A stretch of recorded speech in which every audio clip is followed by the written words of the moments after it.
സമ്പന്നമാകും, സമ്പത്ത് വർദ്ധിക്കും, സന്തോഷം വർദ്ധിക്കും ഇൻഷാ അള്ളാഹ്. ആ 5 കാര്യങ്ങളിൽ ഒന്നാമത്തെ കാര്യം, ആ വീട്ടിൽ നിത്യവും അല്പമെങ്കിലും ഖുർആൻ ഓതുക.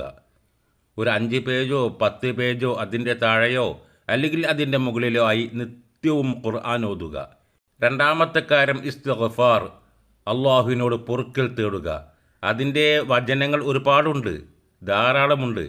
ഏറ്റവും ചുരുങ്ങിയത് അസ്തഗ്ഫിറുല്ലാഹൽ അലീം എന്ന് അള്ളാഹുവിനോട് മനസ്സറിഞ്ഞ് പൊറുക്കൽ തേടുക.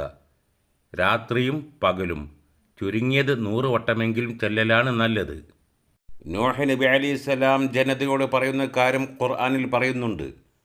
ഫഖുൽതുസ്തഗ്ഫിറൂ റബ്ബക്കും, നിങ്ങൾ റബ്ബിനോട് പൊറുക്കൽ തേടുക. ഇന്നഹു കാന ഗഫാറ, നിശ്ചയമായും അവൻ കൂടുതൽ പൊറുത്തു തരുന്നവനാണ്. യുർസിലിസ്സമാ അലൈക്കും മിദറാറ, ആകാശത്ത് നിന്ന് ബർക്കത്തുകൾ നിങ്ങൾക്ക് നിരന്തരം അവൻ ഇറക്കിക്കൊണ്ടിരിക്കും. വയുംദിദുക്കും ബി അംവാലിം വബനീൻ, സമ്പത്ത് കൊണ്ടും സന്താനങ്ങളെ കൊണ്ടും നിങ്ങൾക്ക് അവൻ പുഷ്കലമാക്കി തരും. വയജഅൽ ലക്കും ജന്നാത്തിൻ വയജഅൽ ലക്കും അൻഹാറ, അവൻ നിങ്ങൾക്ക് തോട്ടങ്ങൾ നൽകും, അവൻ നിങ്ങൾക്ക് പുഴകളും നൽകും. എല്ലാവിധ അനുഗ്രഹങ്ങളും അള്ളാഹു ഇസ്തിഗ്ഫാറിലൂടെ മനുഷ്യന് നൽകും. ഖുർആൻ സാക്ഷിയാണ്. ഇനി മൂന്നാമത്തെ കാര്യം, വീട് ഏത് സമയത്തും നല്ല വൃത്തി ഉണ്ടാവുക. വീടും പരിസരവും നല്ല വൃത്തിയോടെ കൊണ്ട് നടക്കുക. മാസത്തിൽ ഒരിക്കലെങ്കിലും നല്ലപോലെ എല്ലാ സ്ഥലവും കഴുകി വൃത്തിയാക്കുക. അതിന് പുറമെ നല്ല സുഗന്ധമുള്ള വസ്തുക്കൾ വീട്ടിൽ പുകക്കുക. നല്ല വൃത്തി, നല്ല സുഗന്ധം ഇതെല്ലാം ഉള്ള സ്ഥലത്താണ് റഹ്മത്തിൻ്റെ മലക്കുകൾ ഇറങ്ങുക.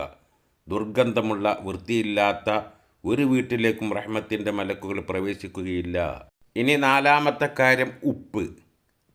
വീട്ടിൻ്റെ ഏതെങ്കിലും ഭാഗത്ത് 4 മൂലയിൽ നിർബന്ധമായും അല്പമെങ്കിലും കുടയുക. എന്നാൽ ആ വീട്ടിലുള്ള സിഹറുകൾ നശിച്ചു പോകും, കണ്ണീർ നഷ്ടപ്പെട്ടു പോകും.